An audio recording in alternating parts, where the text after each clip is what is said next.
Good evening, ladies and gentlemen and members of the Council, and welcome to this month's Policy and Resources Committee meeting, again being held virtually. Can I welcome anybody that's watching on the YouTube channel of the Council? Before I take any apologies, I'll take apologies and then I'll just do a roll call of councillors that should be present, and I'll call your name out, and if one by one, if you can just confirm that you're here, please, and then just put yourselves back on mute.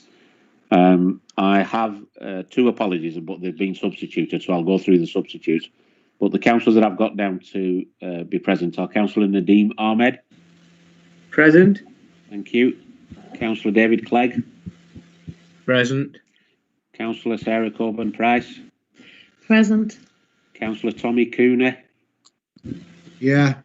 Thank you. Councillor Mike Goldthorpe. Present. I'm obviously here. Councillor Yasser Iqbal. Yeah. Thank you. Ashad Mahmood. Present. Thank you. Councillor Brian Newman. Present. Thank you. Councillor Jonathan Nixon. Present. Thank you. Councillor David Whip. Here. Thank you. And I have two substitutes for Councillor Mohammed Amma. Present. Thank you. Councillor Mohammed Aslam. Present. Okay, thank you very much. We are joined by some of the councillors who have indicated that they wish to speak on certain items, and if they indicate at that time they wish to speak, I'll bring them in. So moving swiftly on to item 1, which is declarations of interest. Is there any councillors who have got any declarations of interest to declare? No. No.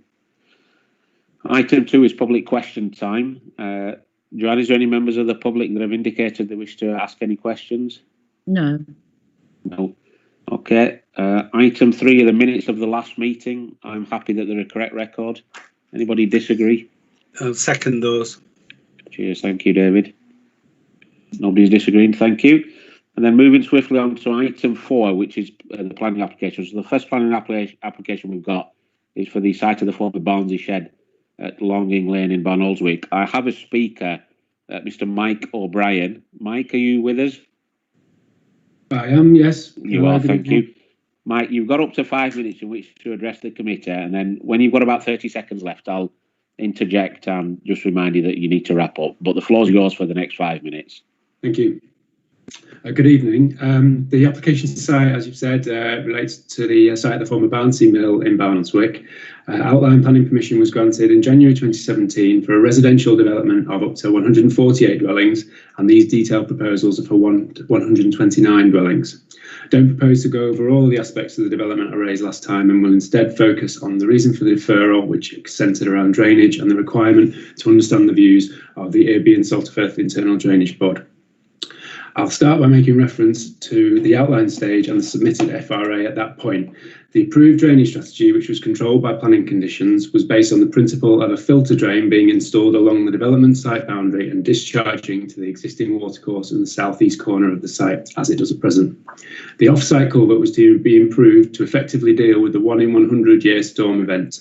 And the peak flow for this kind of major event would have been set at 94 litres a second, and this was quoted in the approved document, and that's a key figure which I'll come back to. So for the purposes of explaining the proposed options for the Reserve Matters scheme, I'll refer to the outline strategy as option 0. So following on from the work undertaken at outline stage, Seddon Homes have provided an additional drainage strategy drainage strategy document to support the Reserve Matters application. The report expands on the approved FRA by presenting 3 options for the discharge of surface water flows from the site. And for all 3 options, the report confirms that as a fundamental baseline, the proposed development would limit flows off the site to below greenfield rates under 45 litres a second. And this is for all storm events, including the 1 in 100-year storm event. So based on the figure of 94 litres a second I mentioned earlier, that's a 52% betterment on the approved option 0 scheme. So the options are option 1, discharge to the Leeds Liverpool Canal.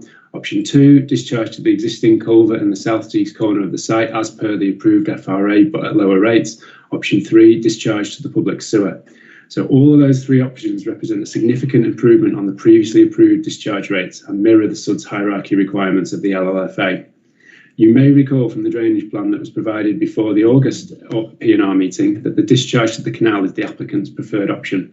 And as with option 0, this involves the installation of a filter drain to the northern site boundary, but instead proposes discharge of surface water to the canal. This option would effectively remove all surface water flows from the site to the existing watercourse in the southeast corner. And as previously acknowledged, this option is subject to the Canal and Rivers Trust approval. An application has now been made for this discharge point in accordance with the consultation response received from them, and we're waiting to hear. The next preferred option is to discharge to the southeast corner of the site to the existing culvert, which would be upgraded. And it's been proven in the Reserve Matters submission that this has been investigated and is currently collapsed. There were concerns raised previously about the storage and the loss of this site for this storage purpose. It must be reiterated that the only reason that water is building up here is that the existing drain is broken. Both of the options highlighted just now will include the provision of adoptable attenuation storage sized to cater for all storm events up to and including the 1 in 100 year event plus climate change event, with a flow rate reduced to 40 litres a second. This is an improvement on both the current greenfield rates and the approved outline drainage strategy. The result would be to reduce flood risk in Irby, not increase it. So looking at the responses that have been received to date, the Environment Agency said the application demonstrates that it will be possible to manage the risk posed to controlled waters by this development. LCC, who are the LLFA, said no objections subject to the discharge of suggested conditions. The Canal and Rivers Trust had no objections subject to application to discharge to the canal. And Yorkshire Water, no objection. So comments have now been received from the ESIDB, who do not object to the proposals, and instead they confirm only that an application for works within the drainage district will be required in addition to the planning permission. And they also go on to suggest that conditions are imposed to control the development which have been included. So it is therefore clear that the control of the development going forward is retained by planning officers in the discharge of subsequent planning conditions and by the Canal and Rivers Trust and the ESIDB in the granting of additional consents going forward. In the committee report, the case officer makes reference to an appeal decision, which was also included, also referenced at the last meeting.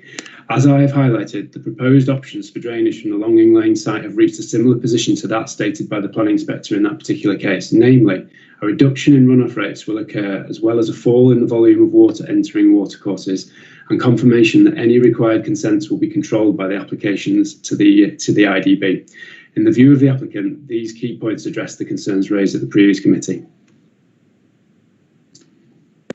Excellent. Bang on time there, Mike. Thank you very much. I have councillors Tom and David Whip to speak, but before I bring you in, Tom, is Neil Watson with us?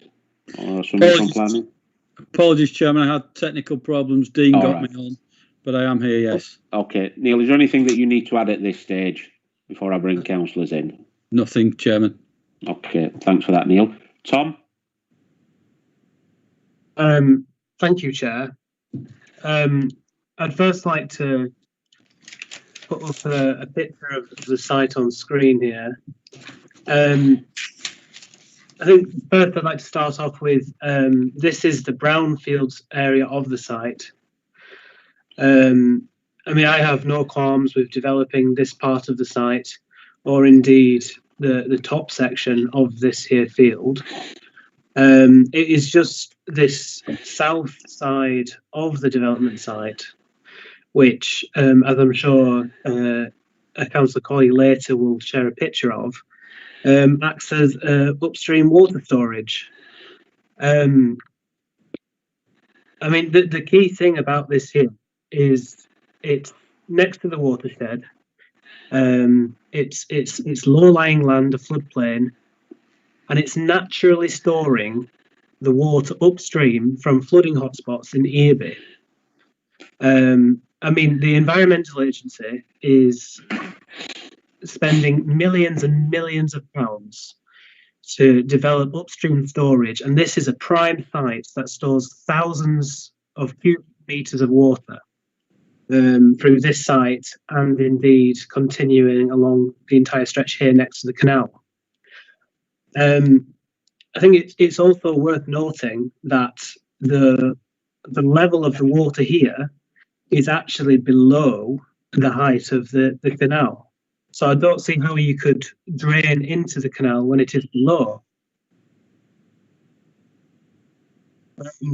It's also worth to consider that the surrounding roads and indeed sites are named in very particular ways. Laurel Lane, which the access will be from, Ing is an old Norse word for marshes or water meadows. So regardless of any culverts that may be blocked, this historically, and I'm not talking modern history, I am talking historically thousands of years, has been a marsh and has flooded on a yearly basis. As well as this, on the other side of the canal, we have Moss Shed. Moss, another Old English word that means a swamp or a bog. Again, upstream storage of water historically, which through the continual development of this low-lying land will push more and more water from these upstream storage locations to the flooding hotspots in Earby.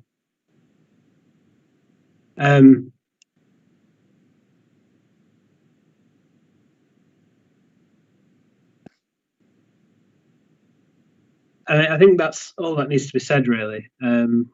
It's just a betrayal of trust to the people of Earby who the houses are being flooded, and the people are saying there's these solutions out there, but here we have an application that seeks to actively destroy that trust and remove perfectly adequate upstream storage that's just there naturally, and it's unacceptable. Thank you. Okay, thanks for that, Tom. Councillor David Wick. Thank you, Chairman. I will share a couple of pictures which, if I could find them, would be great. But just dodging back to the funny things happening here. Just dodging back to the satellite view that Tom had up.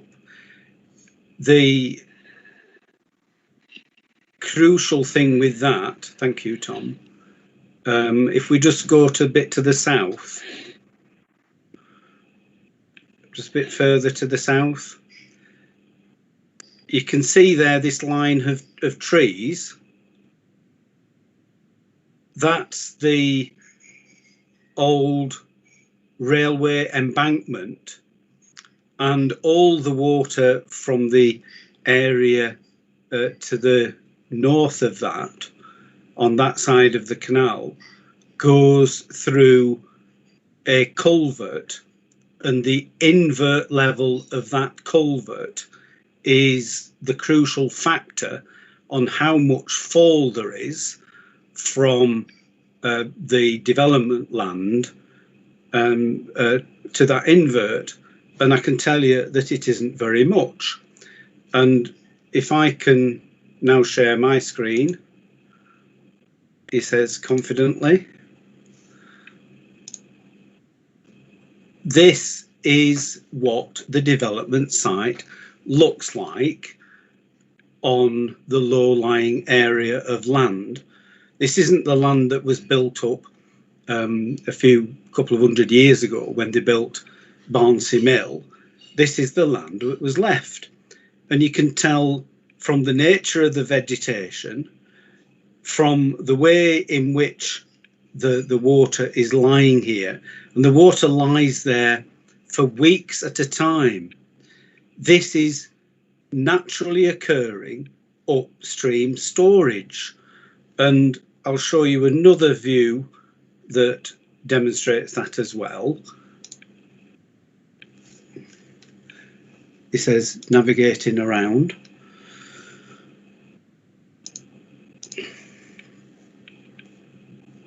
Which doesn't appear to want to show, so I'm just going to have to do it again. Here we go. So this is another view of the application site, and this wall here is the boundary of the development. You can see that the water just doesn't extend in this area here. It's a continuous lake which extends right the way down, and just on here you can see where that railway embankment is, and all this water has to feed through a pipe with a fixed invert level at that point down there. You can also see the canal, and you can see that the canal is higher than the land that is the subject to the application.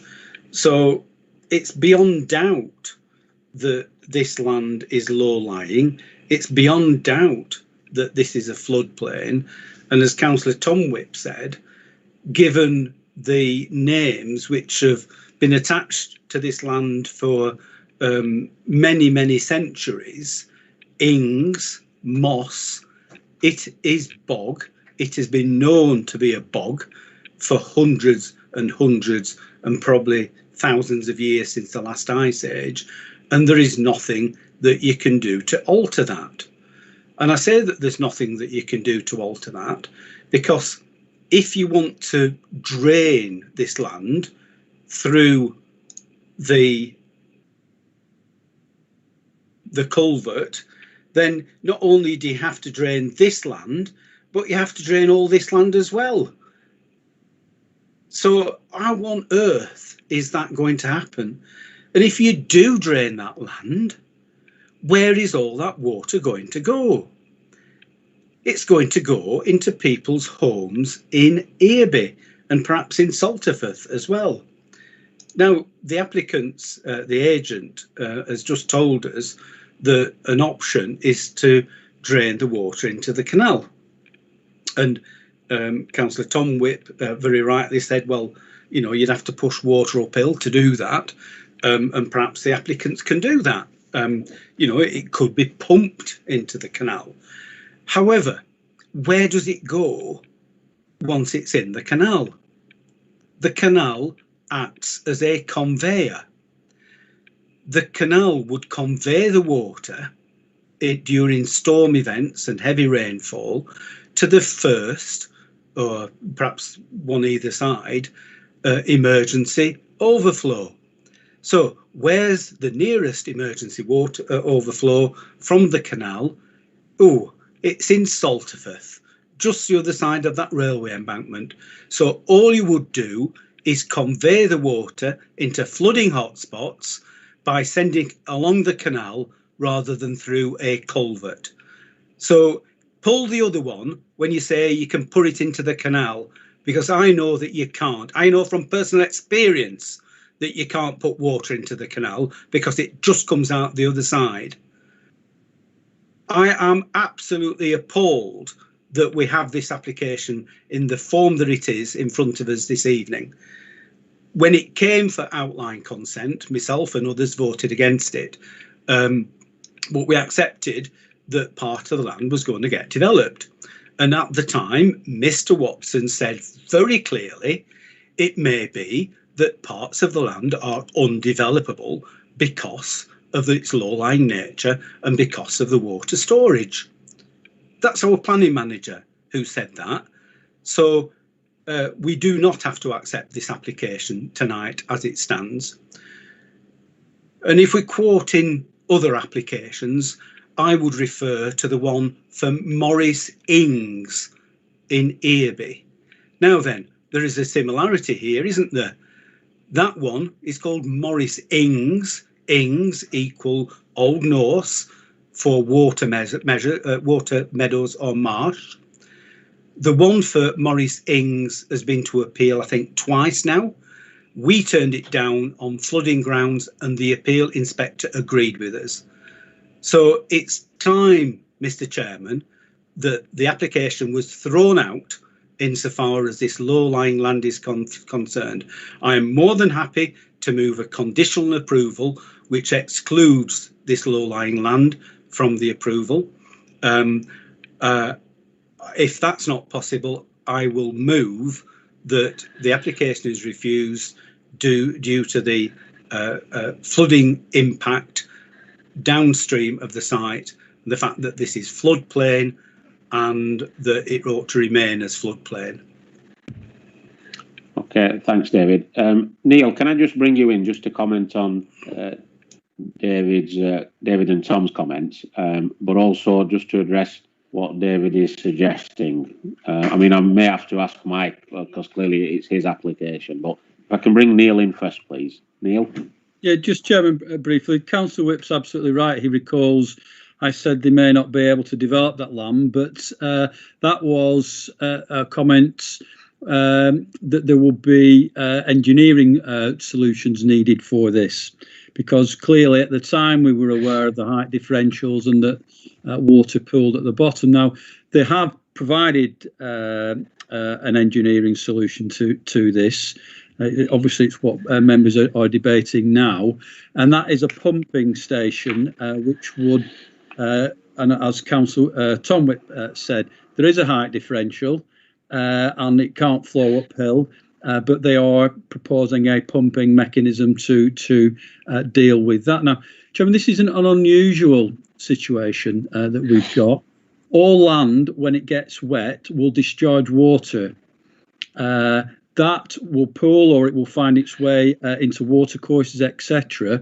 And it will do that, first of all, at greenfield runoff rates, and then later on, it will, when it gets saturated, that land will surcharge, the water will surcharge, and then that's when the flooding's occurring. Now, what the developers have put in place here, and I would remind members that we've got the lead local flood and environment agency not objecting to this either here, is to say we accept that.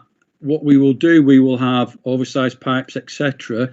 We will make sure that the overall discharge rate from here is a greenfield runoff rate. So the whole site will act at a greenfield rate. Therefore, that is in line with what the government are asking all developers to do, is to put in place betterment in the 1 in 100 year plus climate change event situations.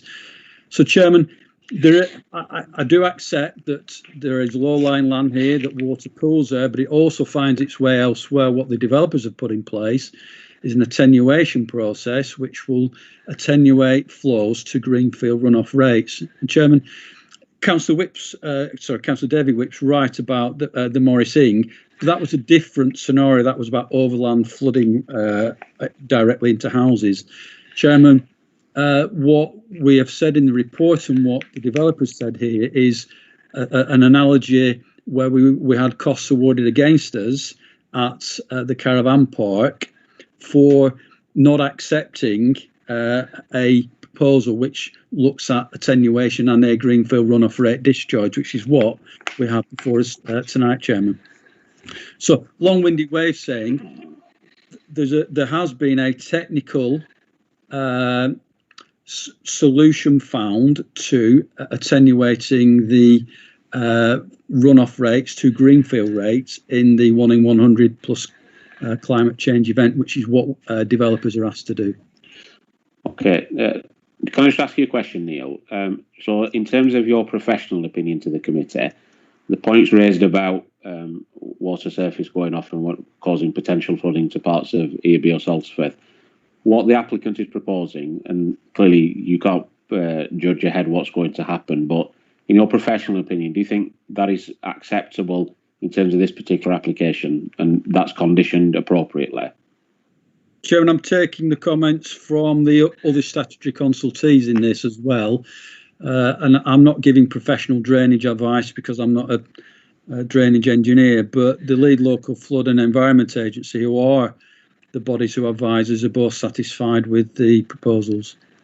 Okay, thanks. David, you wanted to come back in, then I've got Ash Chad. Yes, Chairman, I just want to put this up, if I may. And this is the drainage plan, which I hope you're seeing now. So this is the drainage plan that was submitted by the developers prior to the last meeting that we discussed. And you can see up here, there's the proposed foul and surface water pumping station here. Now that's on the higher lying land, I'd like to ask Mike O'Brien a question. Is that pumping station going to pick up this water from down here and pump it into the canal?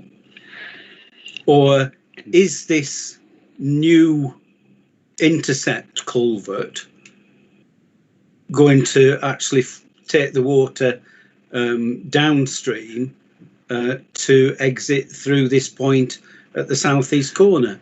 Because you know, they both appear to be on the plan. One does not seem to be linked to the other. We're not talking about pumping water from this low-lying level, are we? We're talking about pumping the sewage, the foul, and we're talking about surface water from this area.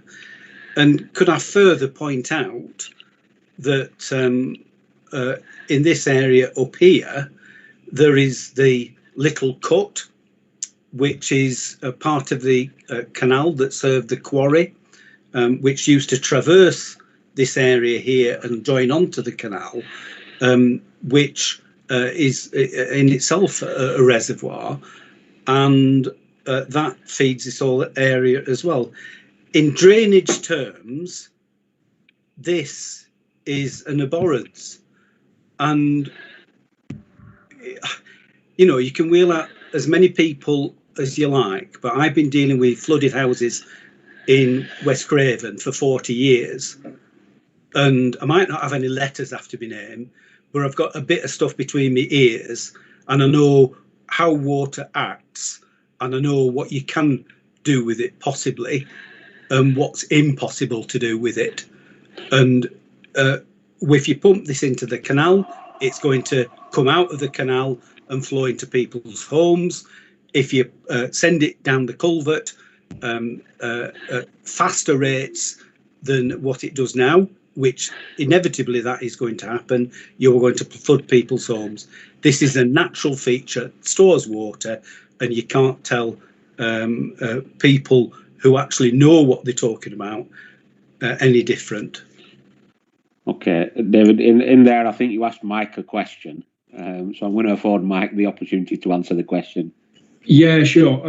Although the pumping station location on that plan is located on slightly higher ground than other parts of the site, the actual pump itself is going to be located very, very deep in the ground, and so all the water will flow towards it and then enable to pump it up. So it will collect all of the water.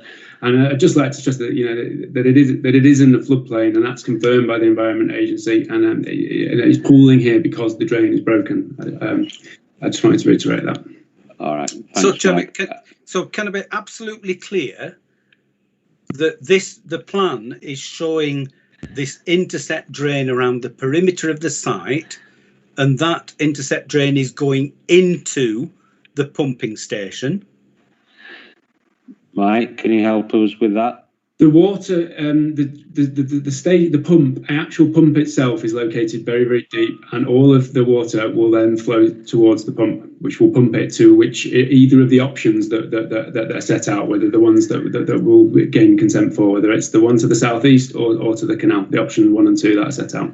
Okay, so just to press this point, so you're actually talking about pumping water that collects on the higher ground that currently goes into the canal into the low-lying land to exit through that fixed point invert under the railway embankment. That's even more appalling. Okay, I think that was a comment rather than a question. So I've got other councillors that want to speak. I've got Councillor Ashad Mahmood next. Ashad. Thank you, Chairman. Just a quick query regarding the drainage. Obviously, you're going to have this pump that's going to be used to pump water into the Leeds and Liverpool Canal. Is there any possibility of using both the culvert and also Leeds and Liverpool Canal to alleviate the concerns that have been raised, or possibly all three, including the public sewers? Okay. I don't know whether Neil or Mike can answer that question because we're no drainage experts. Chairman, it will be unusual to employ 3 different rates, normally you would control the runoff via a given point. Now, what Mr. O'Brien's saying is, if they get the permission from Canals and Rivers, it will be into the canal, and that would include the pumped water as well as the gravity-fed water. So, Chairman, it's not likely to be all three as discharge processes. Okay, Asjad. Yeah, what about possibility of two options, the culvert and the canal? Neil, Chairman, can you help us again? Chairman, sorry, I'm not being awkward here. If they get the consent for 40 litres a second, which is a Greenfield runoff rate into the canal, they will do that one, because that's what they would have got consent for. So, Chairman, it's unlikely to be two or more.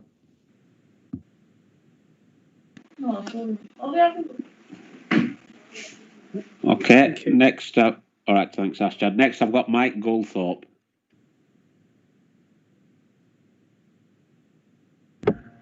Thank you, Chair. I've been quietly listening to the points that both Councillor David Whip and Tom Whip have made. Just to broaden it a little bit, the whole of our flood wardens are on alert as we speak. We've been flooded in Airby 3 times, over the last 6-7 years. People have had major problems in their houses. We've been waiting 5, 6, 7 years for repair works to a major culvert in Airby. That was done and completed over the last 12 months, over £1 million worth of money there. But other than a few leaky dams upstream and a few trees, we're still waiting for the Environment Agency's recommendations to be implemented. And as Tom has rightly said earlier, we're talking about a few £1 million that we're short. Now, I can understand all the figures being quoted, but an old drainage expert once said to me, not very long ago, that you can only control water from its source to the sea. Any controls along its way, just push it down and push it further. And that further at the moment is Airby via Salterford. And I think it's ironic that we've got a yellow alert at the moment. Expected high levels of rain over the weekend, and it tends to happen at weekends for some reason. But our wardens are on alert, and there's a lot of worried people in Airby and around it. So I've got to say, I was one of the people that voted against it from the beginning, and I will continue until I have something that gives me hope. But putting water into a canal and speeding it on its way towards Airby and Salterford and beyond doesn't give me much hope, I've got to say. And like we've already heard, I have no problems with developing the Brownfields site and in the upper reaches of the Greenfield. But it does, if you excuse it, beggars belief that we could find ourselves flooded yet again this weekend in parts of Airby. And really, that's whether it's a 100-year event or not. 4 times on the trot in less than 7 years. And I can tell you the fields around where I am at the moment are saturated, without doubt. So the farmers will tell you partly that. So I certainly would not be voting to approve this tonight. I couldn't look my residents in the eyes over the weekend. I just couldn't. So that's my position on that. Thank you, Mr. Chairman. Okay, thanks, Mike. I've got 3 or 4 other people speak, but just before that, Mike, can I just reach out to you? Because, I mean, clearly you're seeing the way the debate is going. There was a suggestion that the principle of housing isn't opposed on the site. It's really the bottom bit of the site. I mean, I don't want to put you in a difficult position here and now, but do you think your applicants would be more suited to take into account what councillors are saying and possibly consider withdrawing the application tonight for some further work to come back that takes on board those concerns, because the risk is that the way debate's going, the likelihood is, and I'm not preempting anybody's vote here, is that I don't think it will be a favourable decision. So I'm just reaching out to you to see whether there's any middle ground here. You're on mute, Mike. I think that, you know, we'd have to just look at the fact that the statutory consultees and what they've said. I mean, there is no objection from the statutory consultees. They retain control of the development going forward. Planning officers have got discharge of condition as a way of control. There's this. There is also EFB and Salterford Drainage Board have got a consent process, as do the Canal and Rivers Trust. Okay, that's fine. I've got Councillor Nadeem Ahmed next. Nadeem? Yeah, thank you, Chairman. Yeah, just hearing what Mike said at the outset and the comments he's just made in terms of the consultees, it sounded really convincing, if I must admit, in terms of the drainage solutions that were being proposed. But I think what really swung it for me was, I think one of the pictures which Councillor David Wick put up, where the lowland, particularly where there's lots of water just stood there, it's flooded, and I'm not convinced that the engineering solutions which are proposed will solve the danger or the potential of flooding in Earby, and I think that is a risk far too great for us to take, and I don't think we should take that risk, and I'm not willing to be in a position where we are we're ruining potentially ruining people's lives and their homes. So I will be certainly voting against this application. Okay, thank you. I've got Sarah next. Sarah?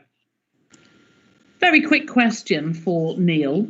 All of this drainage infrastructure sounds quite complex and expensive. And I wonder, is it going to be adopted by United Utilities? Are we certain? Because it would be awful, wouldn't it, if there was a flooding event and it transpired that this pumping house or pumping station failed? Chairman, through you, yes, they'd have to have what's called a Section 104 agreement in place, so it would be adopted, yes. You okay, Sarah? Yeah. Next, I've got Councillor David Clegg. Thank you, Chairman. As most of you know, this isn't in my patch, but I know the patch fairly well. And what I can't get my head round, and I'm not sure if I'm losing the plot here, is are we going to attenuate this water and slow it down, or are we going to pump it in the canal, let it run downstream towards Salterford, where it will run over the overflow out of the canal, into Salterford Beck, down into Kelbrook and down into Earby, because those two are not the same. Attenuating the water and putting it in the canal to speed it up and get it out of the area quicker, to me, are not the same thing. So are we attenuating it, or are we pumping it away to get rid of it? And being cynical, Chairman, I think this idea of pumping it into the canal and then it'll run off into Salterford Beck, I think the development is doing nothing other than getting the water off their land, so it's no longer their problem, and the poor people of Kelbrook and Earby will have even more water running in when it starts raining and we get floods, and I don't think it's on, and for that reason I will be voting against it. Okay, thanks, David. Brian Newman. Thank you, Chair. Just a quick question. Everyone knows that as land, you build on land, put concrete down, put tarmac down, the runoff is greater than it would be if it's left. So I cannot see, from my point of view, that this is a viable proposition to be able to pump the water away fast enough. Thank you. Thank you, Brian. Jonathan? Thank you, Chair. Quite a few of you know I work in construction and I deal with drainage attenuation on an almost daily basis. You cannot build housing developments, in fact you can't really build anything now without at least attenuating a site to control the flow of water. David Clegg's already touched on this question. Are we attenuating or not? If we are attenuating, then I really think the council's on a sticky wicket in regards to facing costs, because if you look at the consultee responses so far, we don't really have a leg to stand on, really. And knowing how drainage attenuation works, actually, generally speaking, it is an improvement on what is there now. I can't see how legally Seddon Homes could do this development without correctly attenuating the site, putting other houses currently existing at risk. Can somebody just clear up what the proposal is, please? Thank you, Chair. It just so happens I've got Neil Watson next. Neil, can you help? Chairman, would it be helpful for me to put that plan up again? Because Chairman, if I just explain. David, just bear with us. Neil, if I bring Neil in, and then I've got you next, David, so you can bring the plan up anyway. Neil? I'll put it up now. Chairman, how the attenuation works is you work out what would be a greenfield runoff rate. So as a rule of thumb, a 1 in 30 year rainfall event, a common event, results in a greenfield runoff rate. In this case, they work that out at 40 litres a second.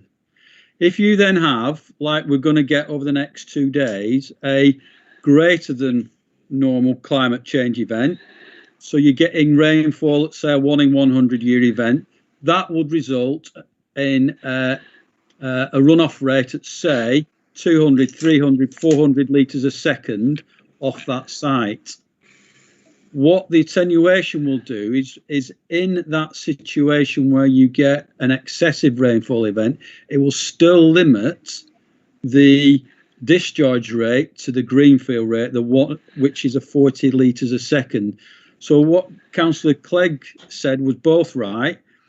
It is attenuated, so it will stop the excessive water discharging. It will hold water back to discharge at 40 litres a second, but it will go into the canal. But it will only go in to the canal at the greenfield runoff rate, not the 300 litres a second, 400 litres a second, which would result were there to be no attenuation like there will be over the weekend. So there will be no attenuation over this weekend. Whereas if the drainage was in place, it would be attenuated to restrict that flow to 40 litres a second. Okay, thanks, Neil. Councillor David Whip, I've got you down to speak. So far, nothing has been moved. Okay, well, I've moved that we refuse it. All right. Okay. I'm more than happy for Neil to work on the precise wording, which perhaps he'll take a moment or two just to work out the precise wording that we should use. But I've put the drainage plan up on screen, and this is on the planning portal. Now then, people have been talking about the run-off rate, but it's not the run-off rate that we need to be concerned about. It's the run-on rate that we need to worry about. The land in question is low-lying and it receives water from the surrounding land. Now, the run-on rate, it's huge, because we end up with thousands of cubic meters of water stored on this land that is a subject to the application, together with the adjacent low-lying fields. The run-off rate is talking about the water that lands on the site through precipitation. Now, if you look at the plan, you can see here is the pumping station up at the top, and you can see the drainage going into that pumping station. Around the perimeter of the site, and forgive me if I've read this wrong, because I agree. I'm no expert. I don't work with drainage every day. But you see, the intention is to put a 450 millimetre, 18-inch land drain around the perimeter of the site. Now, as I say, I'm no expert, but can you see here where it says new 450 millimetre land drain, and there are a couple of arrows. Those arrows indicate the direction of flow. So they are not flowing towards any pumping station. The pumping station is up here and on a separate system. This cut-off drain is going around the perimeter of the site, picking up all the water that currently flows onto the land, not off the land, and is stored in that area here, this big area here.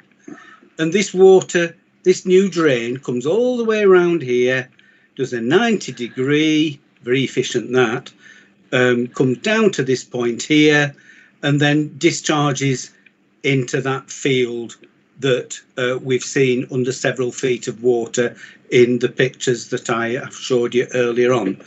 So that is not being pumped into the canal.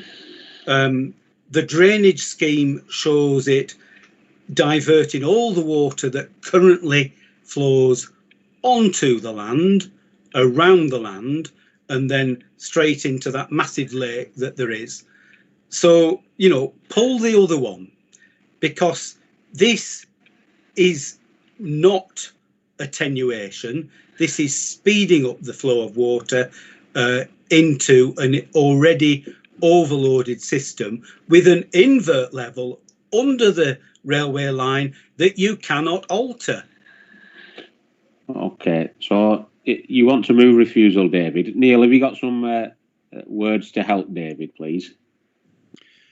Chairman, I get we'll work on those if the resolution's passed, but it is effectively the drainage system doesn't take account for flood storage capacity existing and account for water which comes from a wider catchment via the site. That's what I understand Councillor Whip's talking about. So I do not that I agree with it, but I understand the reasons. That's fine. Thank you. And I move that. Thank you. Mike, are you seconding that? Yes, I'll second it, Chairman. Thank you. Okay, so we have one proposal on the table, which is to refuse the applications and with the wording that Neil suggested. I'll call each councillor's name out. If you can indicate if you're for the refusal, for. If you're against the refusal, against. If you want to abstain, abstain. Councillor Nadeem Ahmed. Against. No, this is he voting for the refusal or against the refusal? Sorry, apologies. Yes, for the refusal. Yes. For the refusal. Councillor David Clegg. For. Thank you. Councillor Sarah Coburn-Price. Again. Oh. Sorry, Sarah. I think she said against. Against. Okay. Councillor Tommy Cooney. Against. Councillor Mike Goldthorpe. For. Councillor Mohammed Iqbal. I'm abstaining. Councillor Yasser Iqbal. For. Councillor Ashjad Mahmood. Abstain. Councillor Brian Newman. For. Councillor Jonathan Nixon. Against. Councillor David Whip. For. Councillor Mohammed Ammer. For. Thank you. Councillor Mohammed Aslam. For. Thank you. So I get that, Joanne, and correct me if I'm wrong. That's 8 in favour of refusal, 3 against refusal, and 2 abstentions. Yes, that's right. Okay, that's fine. Thank you very much, ladies and gentlemen, on that one. I'll move on to the next application, which is the demolition of the conservatory and Wrexham single-storey rear extension. No speakers on this, so I'll move straight into the debate on this. Or Neil, is there anything that you need to add? No, Chairman, not for this. Chairman, I did have one suggestion that this seems to revolve around whether the new extension gets built or not next door. That makes it acceptable or not. One option would be to say you cannot approve it, but you cannot commence development until the other structure is substantially built. That might be a halfway house, but other than that, Chairman, the recommendation stays. Okay, thanks, Neil. Who would like to kick off this one? I can't see any hands so far. Councillor Yasser Iqbal.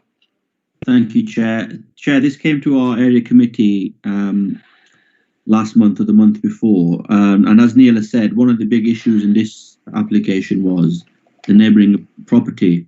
I'm sure members have read the report, and paragraph 2 of the report, the first page, it's what it says is that the occupants of number 1 Reedfield, it would be unacceptable loss of light and significant overbearing impacts on the occupants of number 1. Number 1 Reedfield, which is the adjacent property, their application was approved on February of this year.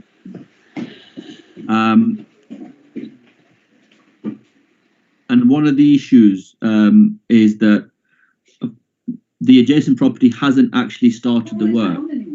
And the only, like I said, only recently got the permission. And it may be that the applicant at number 1 Reedfield hasn't commenced the work because of the coronavirus pandemic which happened. Of course, the planning permission for number 1 Reedfield was given in February. And of course, the winter coming up. There may be various reasons why he hasn't. The main issue is, as Neil has said, if that adjacent property is completed, then the planning officer doesn't have an issue with it. But the point that we made, Chair, at the previous area committee was that what we're asking this applicant to do, the current application we've got, is asking him to put his plans on hold until his neighbour builds that property. And what I must stress is that there aren't actually any objections received from anybody. So what we felt was that it's unfair and unreasonable for him not to build anything until the neighbour builds, because if the neighbour's property was erected, then there's no issue with it. So I think, Chair, should treat this as if the neighbour has built a property, because if he had, there'd be no issue with it. And I hear what Neil's alternative position was. I'll hear from the other councillors before I move anything, Chair, but I think from a primary position, we should approve the application as it is, whether this, because of course we don't know when this adjacent property decides to build. It may be next year, maybe in 2 years. I know the condition, I think, looking at the application online, is 3 years, which I think is the standard time period. Neil will correct me if I'm wrong. So I think it's unfair on this particular applicant for him to put his plans on hold until his neighbour decides to build that property. So I'll keep my powder dry in respect of the alternative position that Neil's outlined. I just want to see how the debate goes before I move that secondary position. But I think the first position is that we should give him that permission as set out as he's seeking. Okay, thanks, Yasser. Neil, you've got your hand up. Is it a legacy hand or was it something? No, Chairman, it's our understanding, and this is where I'd advise members not to get into this, but our understanding is the neighbour isn't due to build imminently. That's the information we have. But I think the point I would make to members is we just don't know. They may have a million reasons why they don't wish to build it. I strongly advise members to make the decision based on the impact. This is an enormous extension. That is being, it's a 9-metre extension. We're not talking about 4 metres here. It's a huge extension. Chairman, without the neighbours extension being built, it will be a significant impact on the neighbours. Okay, thanks, Neil. I've got Councillor David Whip next. Thank you, Chairman. Well, I don't think we should approve this. I think the implications in terms of the knock-on effects elsewhere in the borough are such that it ought not to be approved. And we've rehearsed these arguments previously. If we allow the impact on the neighbouring properties to be overridden by approving this, then we're setting precedents for elsewhere, which we will rue in the future. I appreciate it's a bit more convoluted because of the position with the neighbouring property, but Mr. Watson just said what he has, so I would be voting to refuse this. Okay. Sarah, I've got you next. Are you seconding, David, or do I need to look for a seconder elsewhere? No, I'm happy to second David. Okay. I think paragraph 3, which I shan't read out, makes it as clear as a pikestaff that we would be mad to do this. And of course, the applicant can bring it back should this other extension be built. But we all know, because we've all experienced councillors, that we mustn't make decisions predicated on what ifs. We can only look at the circumstances and the actual facts that are in front of us now. So we must not cause ourselves problems in the future by accepting this application. Okay. Yasser, I've no other speakers at this stage. Do you want to come back to your primary position or your secondary position? Well, I think I think I know where the wind is, which way the wind is sailing in terms of my primary point. I think I'm left, therefore, with the reluctantly, I must add, with my secondary position, which is what Neil's suggestion was, which is to approve with the condition that when the neighbour builds his property, then there's approval for this planning application. Okay. So I think I'm left with little choice but to accede to the secondary position that I outlined. Okay. David, can I just check with you then, based on the halfway house that Neil suggested, which Yasser's now moving, are you still wanting to pursue the refusal, or are we able to approve but put the condition in that they can't start work until next door's built theirs?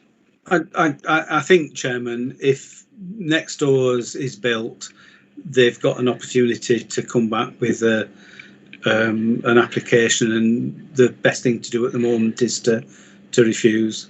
Okay, that's fine. Do I have a seconder for Yasser's proposal then? Nadeem, you've got your hand up. Are you seconding Yasser, or? Sorry, I'm not seconding. I've just got a quick All right, point. can I just seek a second? Is there anybody to second Yasser's halfway house? Yes, I'll second it. Okay, thanks, Ashad. Sorry, back to you, Nadeem. Yeah, in terms of what if the neighbours build, I think my concern at this stage would be, what if the neighbour never builds or changes their mind, which is a possibility. And I suppose if according to what Councillor Yasser Iqbal is saying, then this application and the works can't commence anyway. So yeah, I will see which way the vote goes. Okay. I have no other speakers. So we have two propositions on the table, and I'll take the second one first, which was moved by Yasser, seconded by Ashad, and that's to approve the application. But as Neil suggested, we put a condition in that works on this extension can't commence until the next door one is completed. So again, I'll ask you if you're in favour of that to say for, if you're against it, against. If you want to abstain, abstain. Councillor Nadeem Ahmed. Abstain. Okay. Sorry, just bear with me. Councillor David Clegg. Against. Councillor Sarah Coburn-Price. Against. Councillor Tommy Cooner. Abstain. Councillor Mike Goldthorpe. Against. Councillor Mohammed Iqbal, for. Councillor Yasser Iqbal. For. Councillor Ashad Mahmood. For. Councillor Brian Newman. Against. Councillor Jonathan Nixon. Against. Councillor David Whip. Against. Councillor Mohammed Amma. For. Councillor Mohammed Aslam. For. Okay, so based on that, John, I get five for. 6 against and 2 abstentions. That's right. That's fine. So the application has been refused. Okay. With your indulgence, colleagues, I'm going to move this agenda slightly and bring forward item 11, which is planning for the future white paper. So I know Neil kindly taken time out of his leave to join us this evening, and I don't want him to be waiting till midnight tonight. By the time we get, and possibly Councillor Tony Greaves might have joined us, so it might be tomorrow morning before we get Neil away. So I'm going to bring item 11 forward. Neil, is there anything that you need to add, or do you want me to go straight into the debate? Chairman, I think I could probably speak on it for quite a long time, but it is potentially very radical. I'll just some general concerns. I won't rabbit on for long. I don't think we've got the skills in the planning system to deliver it. I don't think we know exactly how it's going to be delivered. I don't think the government does. I don't think the technology is there to do it at the moment, and they're really important. And I don't think there's sufficient time to implement what will be a radical change to the whole planning process. So out of all the things, those 4 areas really concern me, that as local councils, we won't have the skills or capacity to deliver this, and the technology is not there to do it anyway. And until those building blocks are there, Chairman, I think it would end up in a disaster, to be quite frank with you, in terms of being able to produce local plans, even though I like some of the ideas in there about streamlining the process. Thank you, Chairman. Okay, and just before I bring Sarah in, Neil, that presumably those comments are picked up in the response to the consultation. I think they are. Yes, they are, Chairman. Yeah, they are. Okay, thanks. Sarah? You're on mute again, Sarah. I know it's difficult tonight keeping you quiet, but you're... Tiny little spelling error. Question 7, paragraph, the first paragraph for, question 8A. It's the wrong sort of principle. It should be the first principle as opposed to something you believe in. But moving that out of the way, I think that we need to make another point. There's lots that's positive, as Neil said. There's lots that's aspirational, but the devil is in the detail here, and we don't have it. But the point that I would make in question 5, which is the very first question really, is that it's all very well and good to have these zones, and I like the fact that you've broken it down to a more sort of complicated, nuanced zoning pattern. But a lot of our towns, Nelson, Cone, would be firmly as it stands, as opposed to the way that you phrased it, in the renewal zone. And as far as I see it, because the whole tome of the 85 pages is about brownfield, it's about regeneration, it's about sustainability, where we would fail as a borough generally is those renewal zones could not come forward easily because of the problem with viability.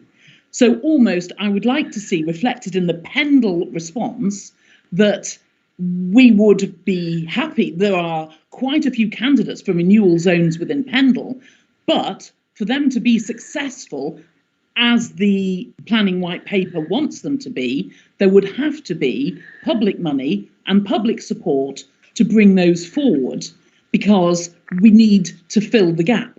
Otherwise, what we would have is an unwitting greenfield policy whereby the viabilities would be such that those sites wouldn't come forward, and so therefore the developers will be able to just pick only the growth zones, leaving our towns to stagnate, and that really worries me. And I would like it if that sort of could be reflected. And then the sort of final thing, I mean, I loved all the words about the design, really, and building for beauty, and all of those things. Roger Scruton, all of that is aspirational and so much better than the NPPF, as we're so often asked to do, lowest common denominator, lowest separation distances, poor material palette. You know, it's enough. If we reject it, then we would get costs against us. This is a presumption of beauty, and one of the key planks here is this chief officer for design. And I see that in Pendle's response, they welcome that and they make it akin to the conservation officer. As a person who's really interested in historic buildings and the history of this area, I would like to see Rosemary Lyons, our conservation officer, as a full-time person. Her workload is too much, but Pendle Council presumably is too budget constrained to give the conservation that this area deserves its full attention. And I fear as well, this chief officer for design would just be tacked on to somebody's job and it wouldn't be their pure and sole focus. So I would like to see again in question 18, Pendle saying, yes, we approve this, but we would like to see actual support beyond what we can charge in planning fees to actually fund this very, very important officer. And I think that's me finished. Thank you. I'm sure, Sarah, you volunteered yourself last month to be the conservation officer. Well, Neil, do you want to come back on what Sarah said, and then we'll look to move progress? Yes, very quickly, Chair. I actually don't read the whole document as meaning what Sarah, and I agree with Sarah. We do need good design. I think the government are talking about good design as you put a blueprint down that fits everywhere, and that any developer anywhere in the country can put a blueprint down, and that is beautiful design. I think there are mixed messages with this, and that's why we need to be clear. What are the government talking about in terms of the details with this? Because I think it's design codes, and the government view, and I'm reading the white paper this way, is that if you have a design code, that is good design. That's not necessarily what Councillor Corbyn Price is talking about in our renewal areas. So we need to be very clear about what the government are talking about with these, and I think it's far from clear in the document. I'd read Sir Roger Scruton, which is the background there, and so the sort of locality. There is a little bit of discussion about local design codes, so they would have to be very carefully thought out. But I agree with Neil, some of the stuff is rather vague, like the way that they're talking about build-out rates. The build-out rates, they say, possible way to cope with build-out rates would be that developers could work together. It's a little bit pie in the sky. It's a little bit idealistic, and we don't know how it would work in real terms. Because actually, do developers want to work with other developers on a site? No, it's their site. They want to keep all the profit for themselves, and the residents might have to cope with a slow build-out rate. So obviously, we need to get more detail, but I looked at that and I thought it was local design codes on top of the national ones. Okay, well, we've heard obviously Neil's advice to us as well. I mean, Neil has taken on board what Sarah said, but I think in terms of our response, I'm happy to move that the recommendations are set out. Somebody's prepared to. Well, is there anybody not in agreement? Second that. Everybody happy? Yeah. Thank you very much. And on that note, Neil, thank you very much for joining us, and you can now sign off and enjoy the rest of your leave. Thank you, Chairman. Good evening. Thank you. Okay, the next item is, going back to the agenda now. Item 5 is the Strategic Monitoring Report. Does anybody have any questions? Councillor David Whip. Thank you, Chairman. There's lots of good stuff in here, and we could dive into a lot of the detail. I would urge people to go through it because it does give a very good appreciation of what the council has been doing in spite of all that we've had to be doing in terms of COVID-19. And I don't want to necessarily repeat all my comments about thanks to officers, but I think that goes without saying, really. But I just wanted to draw attention to page 7, where it talks about the project to reinstate the Skipton to Colne railway line, moving from the determined stage to the developed stage. And there are 4 words that in this mantra about rail pipeline developments are determine, develop, design and deliver.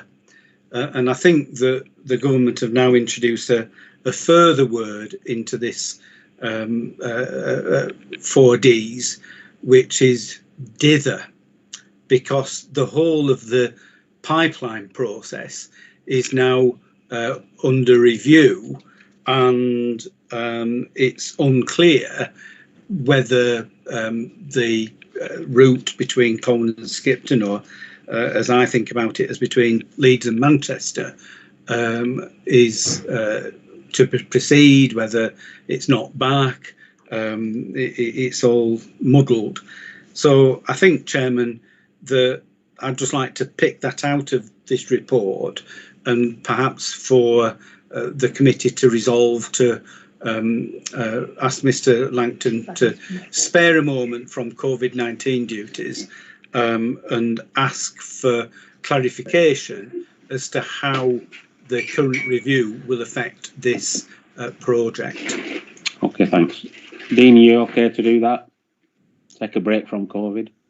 It would be a blessed relief, Chairman. Okay, that's fine. Thank you. Yasser, I'll see your hand up. I assume it's a legacy hand. Yeah, it is, Chair. All right, thank you. I've got Councillor Ashad Mahmood next. Ashad. Thank you, Chairman. Yeah, I've got a couple of questions. Can I ask for an update and further information about the Nelson Town deal that's progressing and the plan that's going to be submitted in January? Yeah. Okay. Dean, do you want to give Ashad a quick update? Yeah, through you, Chairman. The Town Deal Board has continued to meet in recent weeks. I think it met last Friday? It met. We're now in the process of narrowing down the projects which will be developed to form the town investment plan, which will be submitted towards the end of January. So that's the timeline that we're running on. And I think we're down to about 8 or so projects that will form the basis of the bid, and the likely value of the bid will be up to 25 to 30 million pounds. So that should go over January. Thank you. Thank you. Yeah, just further question is on number of the works on the infrastructure projects out on the Further Clough Head. Sorry, Ashad, you seem to be breaking up. You know the Further Clough Head infrastructure money that we secured. When will that start?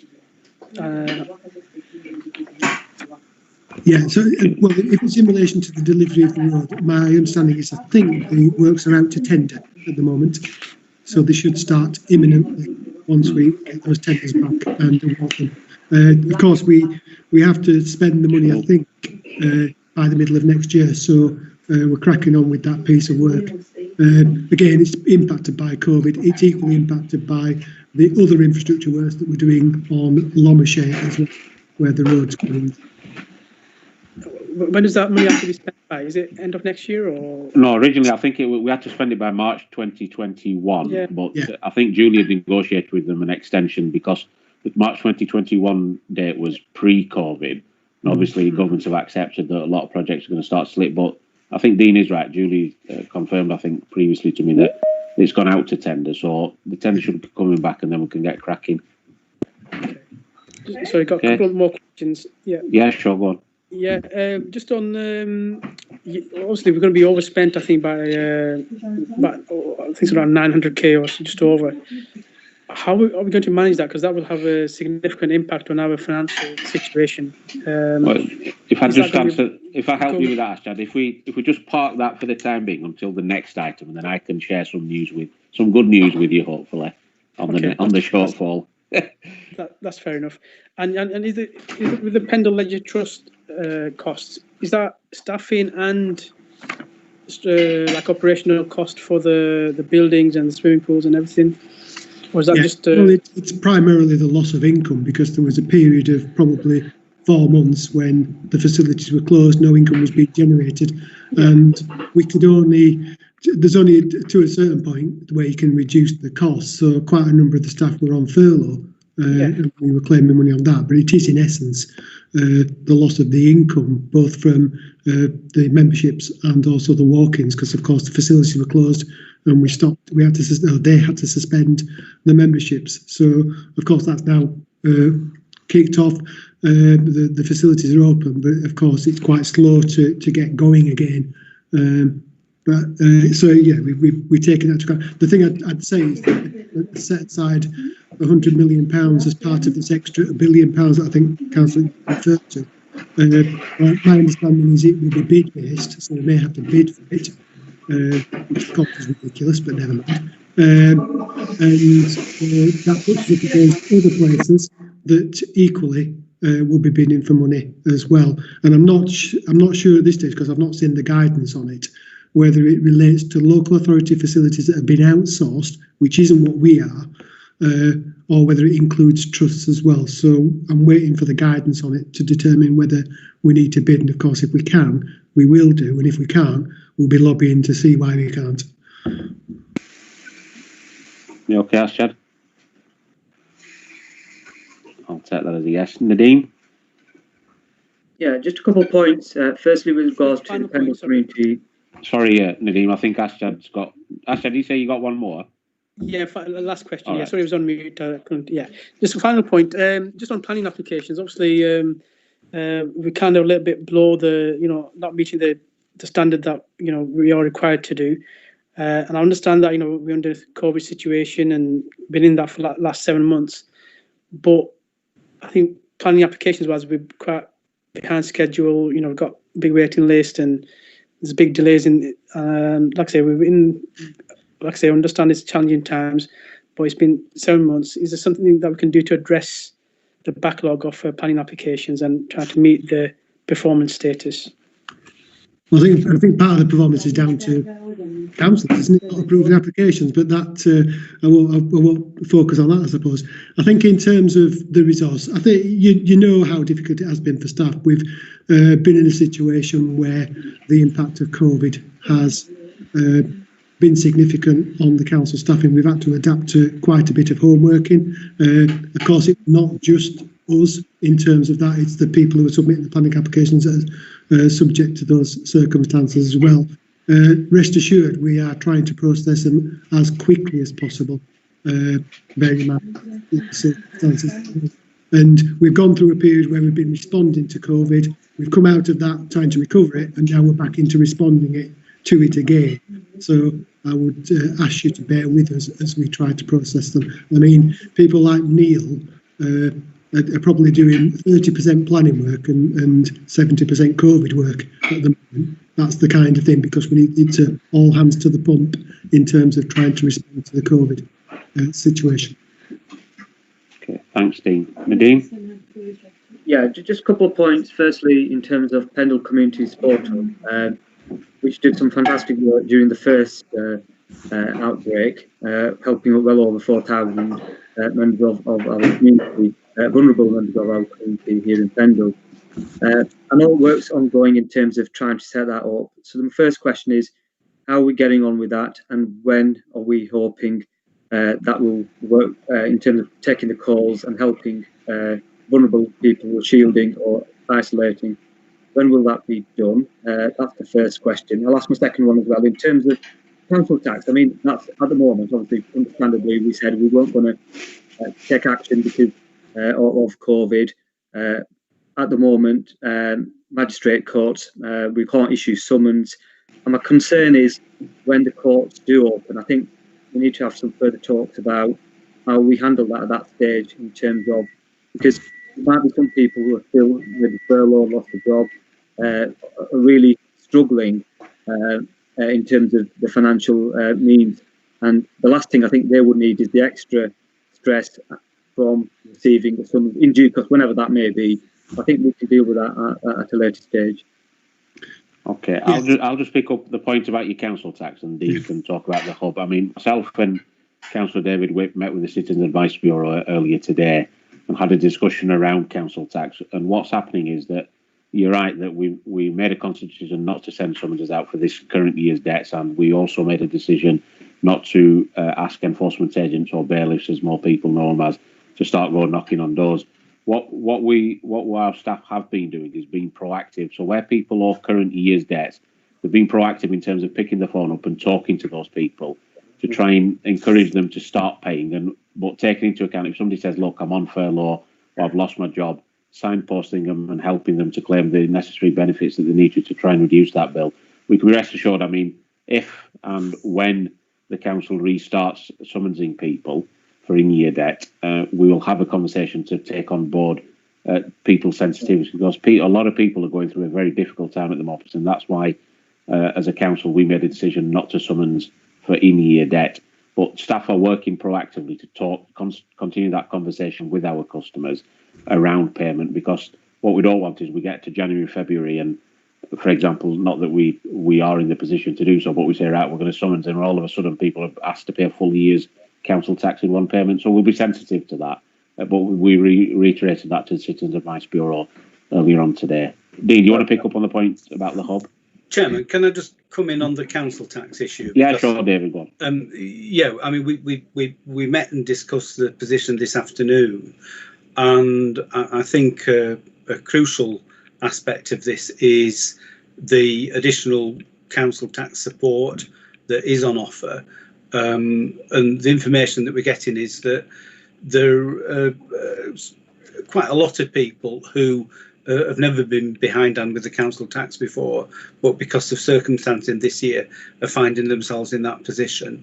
There is some support available, and council staff and staff from Liberator are contacting people where they have the phone numbers in that position and advising them what they can do and how they can do that. And I think it's really important, given that not everybody applies for council tax support, that we get the message out to encourage people to ask for the support that they are entitled to.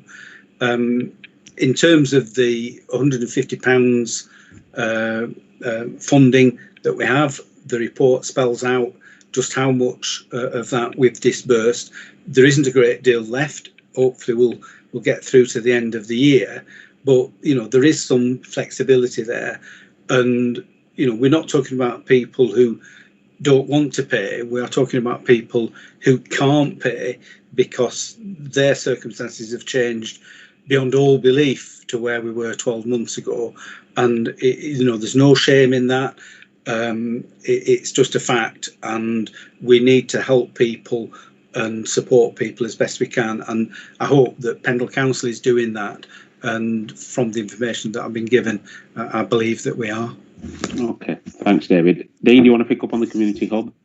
Yeah, so the community hub, when we set it up, comprised two bits. One bit was the outbound calling to those clinically extremely vulnerable people, where you're right, we contacted 4,000 people who were on that shielded list at that time. That bit was stood down because it wasn't necessary. Shielding ended with lockdown being lifted, so that wasn't necessary. And the government aren't talking about introducing shielding at this stage, albeit we are preparing for that possibility at some point. So that we're just looking at how we might call those people again, or contact the most vulnerable people on the list. When we did do that contacting originally, there was only 200 people who needed some support from us. The rest, in essence, had a support network around them and didn't really require anything from us.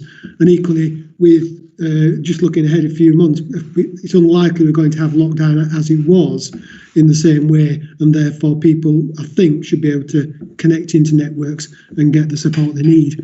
In terms of, so that was the outbound calling bit. In terms of the inbound calling bit for people who needed support, that's never been stood down. What we did was merge it into the normal contact centre. So the telephone number still exists, so it's 661 743. We still advertise it in a way, so it's on our website. If you go on the front page of the website, it's one of the banners on there, and equally it's on the side of the bin wagons, but we just haven't promoted it as much as we probably did do at the outset when lockdown occurred.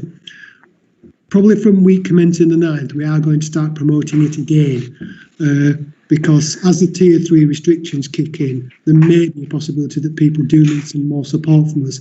So we'll start promoting it again, and alongside that, we'll have in place what I think you've seen launched this week is the emergency action grant, where we're making available food and support through both the Pendle Food Alliance and the CVS. And we're working with that range of community organisations to provide that support. In essence, as before, we'll act as the signpost to those organisations. We won't be directly delivering things, because what we don't want to do is create a dependency on the council that we can't sustain. We're relying on the community groups to do that, and where we need to do, we'll support the community groups in a way that helps them do what we need them to do. Okay, thanks for that, Dean. Okay, moving on to the budget strategy and and outline savings proposals.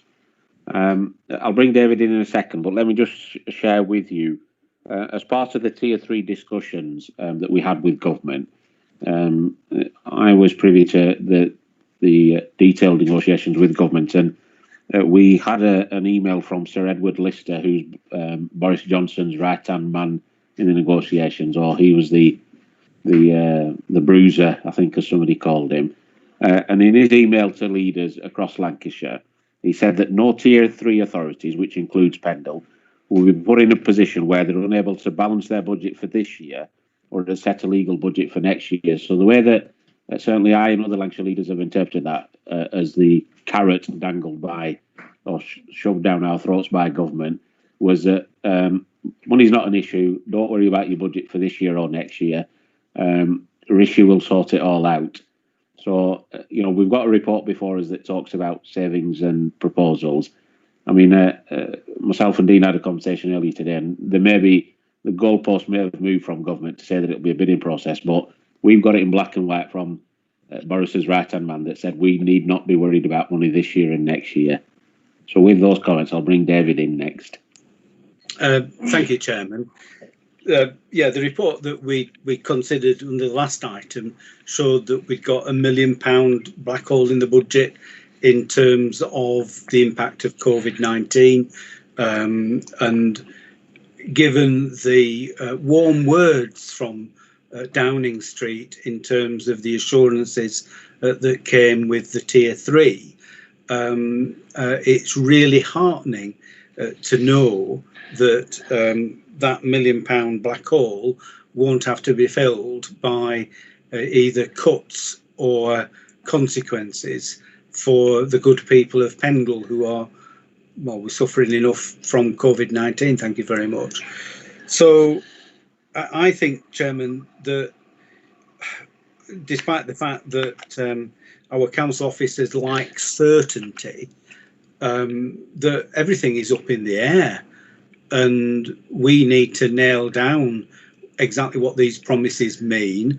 Hopefully they mean that exactly what they've said is that they will plug the hole in the finances caused by COVID-19, and they won't have to make horrendous decisions in order to balance the books and come out in the black rather than in the red.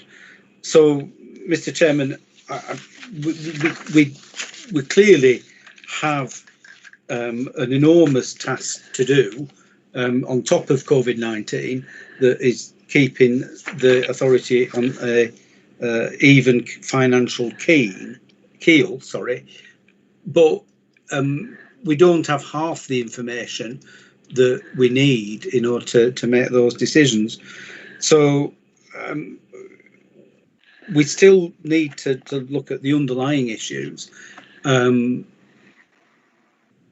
I don't think we need to be making decisions now that could well be usurped by beneficial funding decisions in 2 or 3 months' time. So I'm happy to move the report, Chairman, because we need to look at those underlying savings, but we shouldn't be too hasty with all of this. Okay, thank you, David. I'm happy to second that we note the recommendations. Sarah? Very quick question for Dean. The closure of number 1 Market Street, you're presenting it here on page 6 as an opportunity. Has there been a fallout from it? Are people upset or discouraged, or have they been able to use technology that the COVID situation has forced on us to not need the opening hours there? In all honesty, I've not received any complaints. Now, I'm not sure whether members have received any complaints about people not being able to access number 1 Market Street to do their business with the council. And so, on the back of that, we haven't been rushing to reopen council offices. I think it equally means that we're not asking people to come in and crowd in particular places either, which is in the circumstances probably the right thing to do. But as I say, I am not picking up from either members or members of the public that that's a particular issue in terms of accessing council services. And as you probably are all aware, we have worked incredibly hard to try to put as many transactional services on the council's, or being capable of being done through the council's website, and we actively continue to do that. I think we accept equally that not everybody can do that, and just referring to the earlier discussion about council tax, there clearly are some people who can't do an online application for council tax support and may need to have a paper application and may need to speak to somebody, and those facilities exist to a point. But I hold my hands up. We are persuading people wherever possible to go onto the website to do their business with the council, and that looks to me to be seemingly quite successful, actually. Excellent. And another tiny question, top of the same page. Sorry, just in response to the question, sorry. The proposal wasn't to close number 1 Market Street entirely. It was to look at the opening hours to see whether there were particular times when, in essence, nobody was coming in any event. Yeah. Okay. And top of that page about the grounds maintenance in parks, I wasn't fully cognizant that we were sort of picking up the extra work for those parishes or towns that perhaps hadn't taken their parks, or I thought they were all paying a full contribution, so it was as much as makes no difference. I think, to be honest, it's a mixed picture. Some are paying, some are not. Where they're not paying, then the level of service they receive is not as great. And I think we're in that point where we're saying to them, you definitely, if you're not going to pay, you're not going to get the service. It's as simple as that. And we need to do something then around the cost of the service. Early discussions would suggest that they will probably be paying for the service.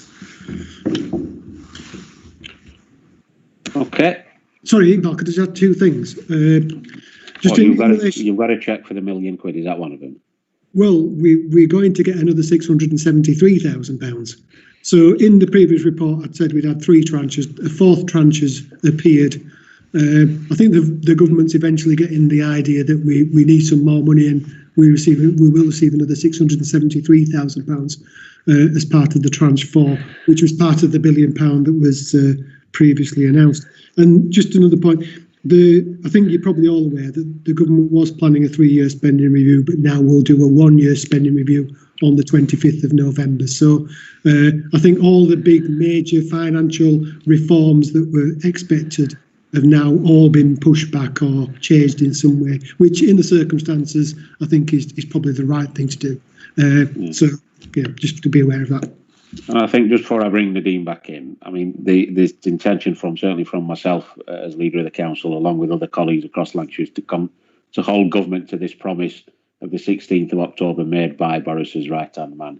And it's there in black and white. There's no ifs or buts about it. So whether he wrote the letter in the middle of the night after he'd finished with us lot, but it's there in black and white. It's on Downing Street letter-headed paper. Nadine. Yeah, thank you. Just going back to number 1 Market Street, I think the report in the last sentence mentioned that options are being currently developed.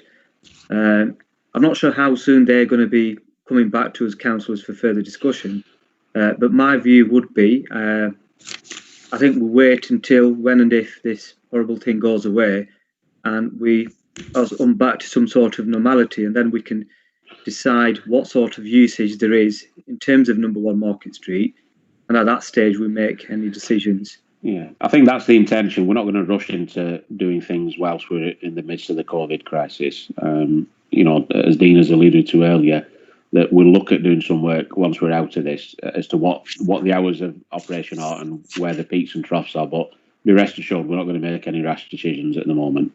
That's fine. Thank you. Okay, thank you. Item 7. Are we, David? We're on review of Income review? Yeah. Yeah. Okay, Chairman. If members look at page 4, paragraph 23 at the top, there's the aggregation of all the smaller items, and then there are 3 big ticket items. And in light of the discussion that we just had on the previous items, I would like to suggest that all of those are deferred for possible future consideration, but we don't agree to any of them at this point in time. And then looking at the sort of uplift, you know, the 2% and the like, which is in, sorry, trying to get it up, Appendix A.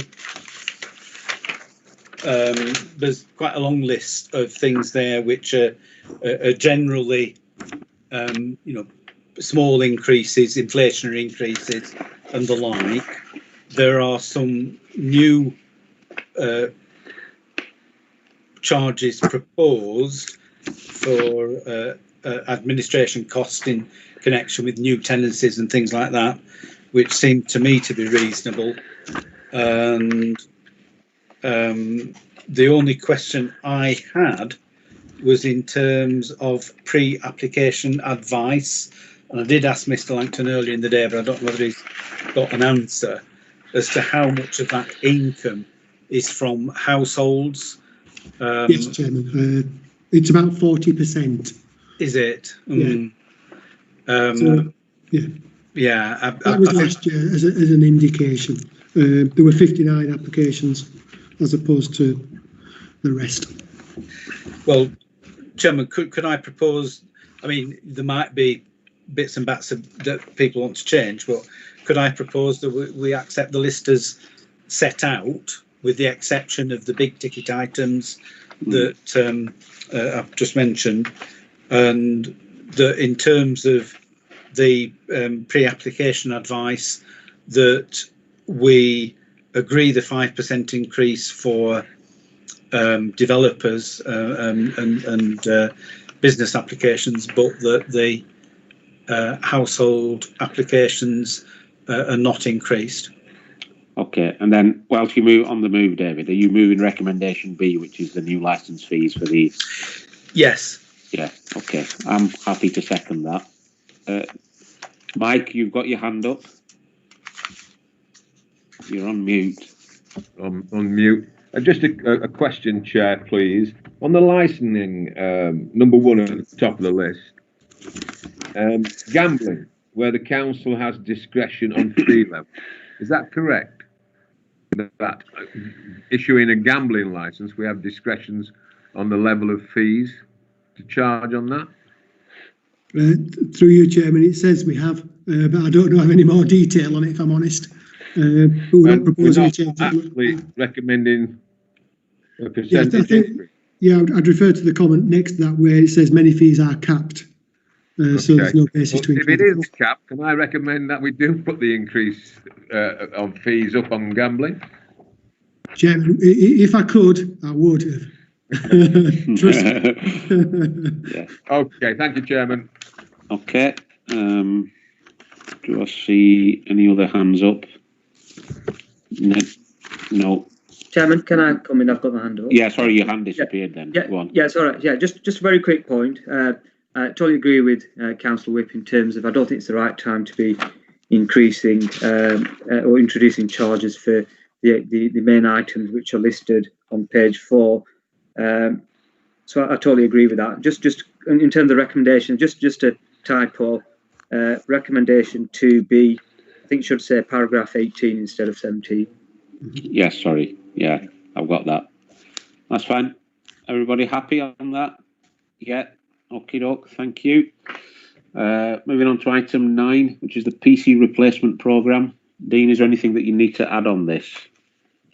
Nothing, Chairman. I think the report speaks for itself. For some reason, I've lost my report.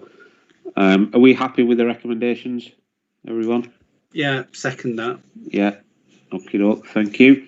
Item 9 is the bid development for the culture request from Lancashire for Yeah, 50. Chairman, sorry, I think if you notice on the agenda, 8 and 9 are the wrong way round. So just so.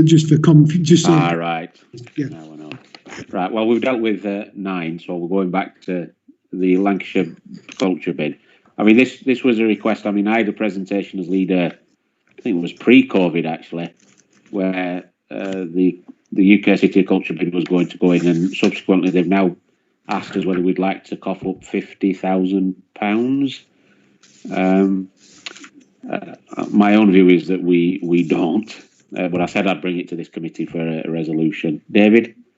Thank you, Chairman. As you know, I'm a very cultured person. I do believe very strongly that culture forms a key part of our society and is a driver for creating jobs and creating a buoyant economy. In terms of Lancashire's bid to be the city of culture, I think there's a bit of an oxymoron there, in that Lancashire is not a city.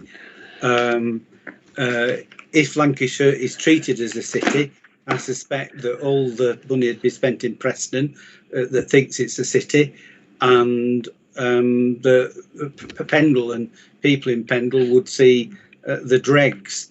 And given that we haven't got the brass in the first place, I second your proposal that we do not put our hands in Pendle people's pockets and give it to the good folk of based in Preston, who would spend it merrily on chasing hares,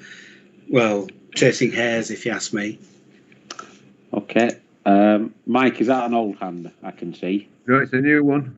All right, new one. Sorry, I was just going to say something a little bit more stark than what Councillor David Whip said, but clearly, even if we had a chance of even getting anywhere near it, now's not the time. 50k when we're scrubbling around trying to find basic savings, it is not. It's all due respect to Dean in terms of he's put it together. I know he's not the originator as such, but no, I mean, other words come to mind. Now's not the time. Thank you, Chair. Let me just make clear, this is not Dean's doing. Me and Dean are just the middlemen on this one. I understand, but it says report author. Yeah. So well, you could have had Jeff Driver's name if you wanted. Well, okay, but no, I'm quite frankly, I'm totally and utterly against it. But there we go, and I'm not quite as cultured as Councillor David Witt.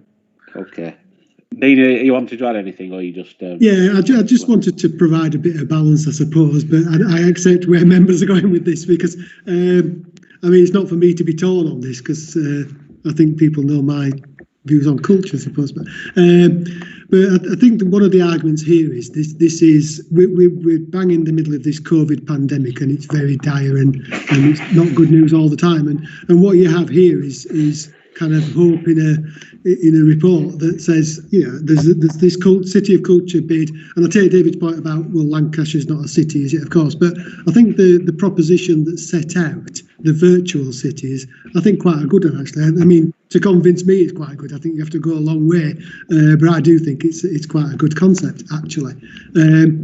So I did want to provide that bit of balance, but bear in mind this is for 2025, it's not for 2020, and we're heading towards that. We're still going to win the bid and all that stuff, and we could be part of something quite good if we're still around at that point in time. So I did want to provide that bit of balance. I personally think it's quite a good thing. Is it the right time to put £50,000 into it? Not so sure, to be honest. Is there a different way of doing it? Possibly. So there you go. That's my two. Thanks for the view from the other side on that one, Dean. Ask Chad.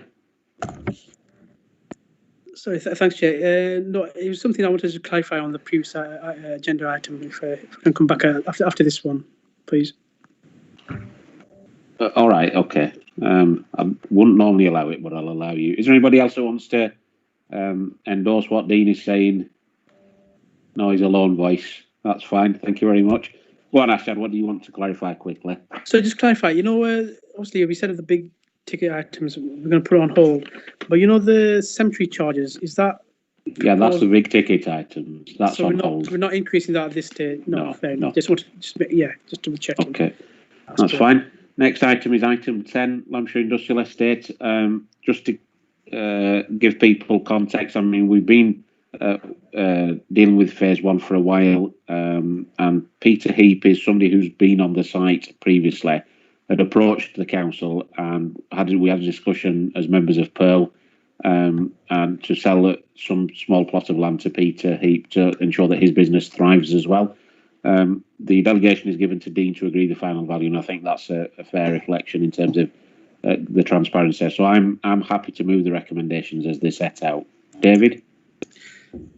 Yes, Chairman, happy to second. I think, well, Mr. Heap has been to committee previously, and certainly over the past few years, he's put forward a consistent argument, and you know, clearly I hope that we can come to a mutually acceptable arrangement on this, and that Mr. Heap can develop on the plot of land at the end there. Okay, thanks. Shady, well, your hand up. Is it an old hand or a new hand? It's a bit of both. No, I'll ask you in a minute. Yeah, I'll come back. I have nobody else to speak yet, apart from Dean, and I'll give him the final say. Is there any update on the other? Don't ask. Phase two, we've given planning permission for, and the ball's in now the developer's court. And we'll just leave. Are they doing anything about it? I mean, it's like, are they just going to sit the land? That's the only update we've got at the moment. We've given them planning, and we're waiting for them now. Because we need Unless Dean got something new to add. We need to develop this, you know, the business income and business rate income and stuff like that. So we need to encourage them to start building. Well, if any of us were the private developers, Ashjad, we'd have moved a long time ago to develop it. But Dean, is there anything else to say on Chairman, it's in their hands. I just wanted to emphasise the date, 30th of November, by which we need an agreement with Mr. Heap, not least because we need him to get on with it to comply with the funding conditions. It's not to make it more difficult for him. It's just that the development needs to happen. Otherwise, we put at risk the funding that we are getting coming through us in order to do it. Okay, thank you very much on that one, everybody. Item 12, land and property asset management. Dean, is there anything that you need to add on this one? No, Chairman, I think the report's fairly self-explanatory. Okay. Sarah? I keep saying I feel that Pendle Borough Council isn't always a good landlord or custodian or showing the best practice within our towns. And Cone has two really awful sort of 215able buildings right in the town centre that are owned by Pendle Council. One is Higgin Chambers and the other one is Zebra's nightclub. And as a minimum, I feel that ultimately if I owned the buildings, I'd be wanting to get some rent from them. But as Pendle Council, they should at least present good facades in our town centres rather than sort of dragging a sense of dereliction and despair. I feel that Pendle should be setting a better example, and I would like to see, if we don't have a plan for those buildings, perhaps they should be in a report like this. Okay. David?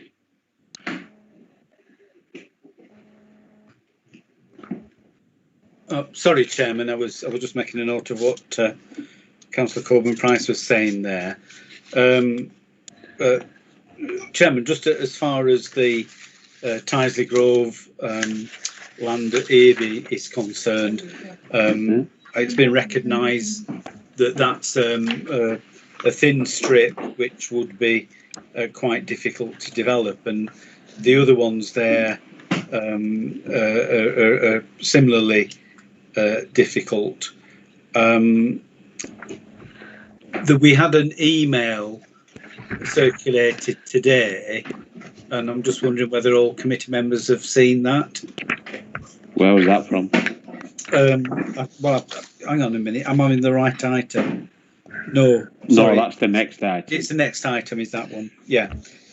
So Chairman, I mean, there's some detailed questions on some of the plots which I've discussed one or two of them with Mr. Langton earlier on, and I'm satisfied with the answers. But yeah. Okay. Mike. Thank you, Chairman. Just to thank you, Dean Langton and yourself, for deciding to take Tisley Grove off the for sale list. I remember getting a stop on it about 4 years ago when it was going to be sold then, or it was put on, and we put a hold on it at the time, or we managed to get everybody to agree to a hold. It is a scrappy bit of land, and it is very narrow land. I'm sure there is something we could perhaps do with it for the community at a stage going forward. Northholme itself could benefit from some activity on that, but we'll have a look at that and see what we can come up with ideas. But thank you very, very much for taking it off the disposal list. You're welcome, Mike. Anything for you, mate? Well, I'm just a bit worried about point 3, though. There might be a sting. There might be a sting in the tail. Life's too short to be worried, Mike. Thank you very much, Chairman. Okay, everybody okay? Fine. Thank you. Moving on to item 13, land at Netherfield Road. Now, this is the email I think that you're referring to, David. Yeah. I've got Councillor Hammer. Is that an old hand or a new hand? A new hand, Chairman. All right. Okay. Sorry. Right. Thank you very much, Chairman. The tenant, he's asked for a clause to be included within the lease that when the land is declared surplus in the future, that he can give first option. The tenant has been involved with this business for the past 10 years, and I want to propose that in the lease the clause is added. That's it. Okay, fine. Yasser? Yeah, sorry, Yasser, yeah. Sorry, can you hear me? Yeah, I can hear you, sorry. Yeah, thank you, Chair. Chair, I don't think I want to say anything more than to second Councillor Hammer's motion. Okay, Councillor Brian Newman.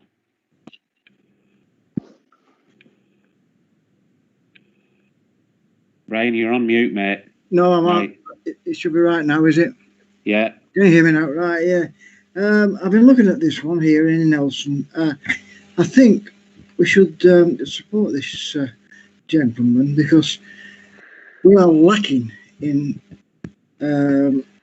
things in Nelson to get the regeneration going and to upset a client that is already there and is quite successful, I believe. But I would like to think that we could help him along the way by coming halfway towards what he requires to look after his business and his family. Thank you. Okay, thank you, Brian. Nadeem? Yeah, thank you. I agree with the proposal that's been made in terms of agreeing to the gentleman's request for the council for the simple reason. I know the report mentions that we're setting a precedent for other tenants to potentially come forward. I think we're a bit late in the day for that. I think that's happened on numerous other council-owned premises where provisions have been included within the lease, allowing the tenant the first option to purchase the property. I think it has to be reiterated that this gentleman's not asking for a discount. He's not asking for any favours in terms of the price that he would potentially pay if the council decided to sell it in the future, because it would have to be the market value. It would have to be on our terms in terms of how much money we feel this site is valued at. So it wouldn't be a case of agreeing a price reduction simply because this gentleman has been on this trading from this site for many years. I don't think that's the case. Because when I first read it, I thought maybe there's more to it than what's being requested. But if it's the correct market value, and assuming the council doesn't want or needs the site for its own purposes. For example, if something comes forward in the future where we as a council believe that we need that site for future development, then I think to protect the council's interest, such a provision could be put into place within the lease, that if the council wants this site for its own purpose or redevelopment of the town centre, then the council isn't under an obligation to sell it to this gentleman. But if the council, for example, declared it surplus to requirements, then it would be sold to this gentleman first, based on the market value at the time. Thank you. Okay, thanks. Mike? Yeah, I won't. Nadine took everything out of my head that I was thinking about, really. It seems logical to do that sort of thing. I'm sure these clauses can be put in. It's not an unusual situation on leases. I would have thought if you want this gentleman to try and have some stability, then having first dibs at the site to continue doing what he's doing on it would be the right thing to do. And I think, council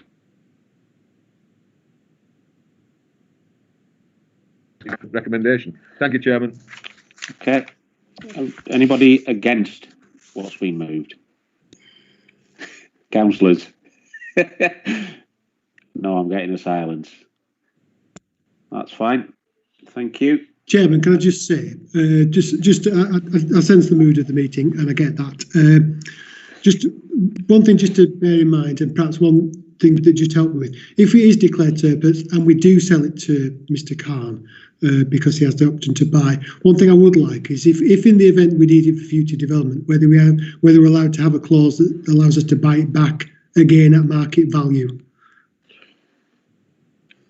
Because just to protect the council's interest, because I am mindful of things like the Nelson Town deal, where we're potentially going to get quite a significant amount of investment in the town centre, and whether this site is within that mix or not, I don't think we can say with any definitively at this stage. So I do want to leave our options open, because it could be over the next 5 years that happens. So it's just having that latitude to make sure that we're not held to ransom in the future by having sold the site and then having to negotiate with someone who has a site that we might well need. Is the position not at the moment, Dean, that all I think is being asked for is that there's a clause put into the lease? So it's up to us as a council at what stage we look to sell. And clearly, I don't think we'd sell if we knew there was some plans coming up for us. So I think that negates, because I think reading the report is all he's asking for is just a clause to say, look, if we decide to sell, that he gets to pay market value on it. I think that's all that's being asked. So if at some point in the future we decide to sell, then clearly we'll have exhausted any options for us to buy. So I don't think we need to put anything in. Fair. Okay. That's fine. Ashad, you got your hand up. Are you wanting to speak? No, I was just going to fully support that main recommendation. Okay, that's fine. Thank you very much for that. Item 14 is the domestic abuse bill consultation. We've got a recommendation to agree to the proposed response. David? Yeah, Chairman. And in terms of the domestic abuse bill, I mean, I'm not really very supportive of Pendle Council's involvement being watered down even further. My brother-in-law and various other people in Banoldswick, if I go back, 50 years now, were instrumental in setting up what became Pendle Women's Refuge. And I think Pendle Council's custodianship of that resource and facility has been good. And I think Pendle Council's record, together with all the volunteers in the various organisations within Pendle, have been very strong in combating domestic abuse, dealing with perpetrators and obviously with victims. And I very much regret that our involvement as a district council would be watered down. So I do support the comments which really not supportive of that process. The second part of this report is about the Domestic Abuse Action Plan through to 2023, and I would move in this report, move that at the same time. And Chairman, I mean, this is a critically important service that affects many families within Pendle, and supports very vulnerable people at times when they are literally at their most vulnerable.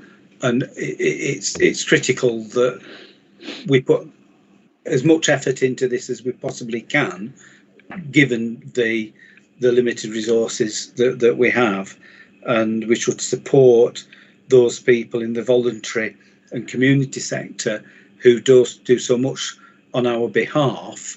And I think that this plan does express the basis for that support in the future. So I would move both parts of the report, and just underline the downside of some of the proposals that are coming through in the legislation. Okay, thank you. Sarah? I don't know whether it's me, but on my copy in my paper, Appendix 2, the proposed responses, I've only got one question answered. Whether it's meant to be in other colours, perhaps it was meant to be printed out in a different way, but I can't really see what the responses are meant to be from Pendle. But I do, having listened to David's comments, concur with him. I think these things are better kept at a local level. And I first became sort of involved in politics, if you like, with regard to women's refuges in Exeter. So I know how important it is to the families that they serve. Okay. Through you, Chairman, Councillor Coburn-Price is right. They're in red if you look at the version on the website, but that has clearly printed black and white. So it's the lighter grey if you look at them. So okay, thanks. Brian?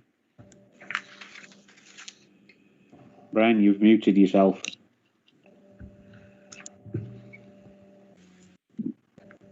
No, you're muted still. No, you're off. Yeah. It should be. Right, I just like to support David with his comments, because I think he's right about this one. Okay, thank you, Chair. Okay, any further comments? No, thank you very much, everyone. Item 15 are the tenders, straightforward enough. Chairman, okay? Yeah. Just on the tenders, I mean, I think they're not quite straightforward, because they're both exemptions rather than sort of accepting the lowest price and things like that. I think in terms of further Clough Head, we are where we are with that one, and my understanding is that the price from this jumbo utility company is a saving on getting all the different utilities to put services in. So I think that is welcome and understandable, and that given the circumstances, we should go ahead with it. The second one relates around the emergency fund, in which councillors will have had emails about this week, and which actually launched this week. And essentially, it's an agreement for us to commission the purchase of food parcels from Birchall's, and this is something we did earlier in the year in terms of the hub, and I think, Chairman, that was okay. It worked well, and I think in both this one and the other one, I am content to move that we do accept it, Chairman, but I do think it's a bit outside the usual, rather than it's just, sort of normal business. Okay, thanks, David. Sarah, is that an old hand or a new hand? An old one. Okay, Chairman, just on Councillor Whip's point, just so you're aware, the food parcels that we previously bought from Birchall's, they will be provided to this scheme as well. Because if you remember, we held those as a reserve in the event that the food banks were unable to supply all the people that we needed to provide food to, or they need to provide food to. So we held them in reserve. We haven't actually used them, so they will be provided as part of this scheme. So we'll get our £25,000 back that we spent then, because it's going into this scheme. And we can look to spend it somewhere else, hopefully. Yeah, towards our savings. Yeah. We don't have any savings, Dean. Okay, moving on to the final item, which is the land at Bowland View, Brownfields. I'd like to move the officer recommendation. Everybody content with that? Chair. Yes. Yes, sir. I'll put my hand up. I think as the only member of the Bradford Relay Committee, I'm mandated to at least seek to persuade you that said the second part of the referral from Relay Area Committee should also be considered at least. Okay. Which I think, if members haven't seen, is that the request be made for any capital receipt achieved for the land to be earmarked. Yeah, I note your point, Yasser. I mean, my view is, and other people can agree or disagree, is that if we get into this, whatever sold in Brownfield and Reedley is Brownfield and Reedley's, and whatever sold in Nelson is Nelson's, and West Craven's West Craven, and Corn is Corn's, that won't help Pendle Council as it is. And in essence, I think Brownfield would be the poorer end of the relationship, because unless Dean's going to sell this land for tens of millions of pounds, I can't see any major sites in Brownfield and Reedley that are going to give us significant capital receipts to help the people of Brownfield and Reedley. So that's why I've noted your request, and you're quite right to make the representations as a Reedley ward councillor. But I think in the greater good of Pendle, that the officer recommendations as they were set out in the report are the ones that we should support. David? Second that, Chairman. It's the case. There was land at Red Lane Colne, which was sold. That went into the common pot, and where do you start doing this and where do you stop? So I think it's entirely reasonable. Briarfield does get a fair whack of investment, and I go back to the days when we built the community centre. I think I was chairman of the housing committee at the time. So, I've seen a lot of investment in Briarfield, and we weren't selling anything off in Briarfield to fund that. It came out of the common pot. Okay, thank you. Sarah, is that still an old hand, or is it a new hand? Go on. It's a new hand. I've actually received a couple of letters about this, and page 2, paragraph 4. I'm just a little concerned. They say that you say that you'll open it to public consultation. Is there a threshold? If many local residents object to this disposal, is there a point whereby the disposal doesn't happen? I'm just thinking about the residents of Reedley, and certainly Councillor Whip just mentioned Red Lane there, and looking on my screen at Councillor Clegg. Had the residents of Vivery been listened to, then the Red Lane application wouldn't have happened. Okay. So I'm just wondering whether we set a threshold. Hundreds of people respond. We need to listen to the local residents, surely. Okay. Dean, can you help with that before I bring somebody else in? No, I think it is as written in the report. There is no threshold, and I would suggest you don't set a threshold. I think the purpose here is we advertise it, and we're required to report back to you any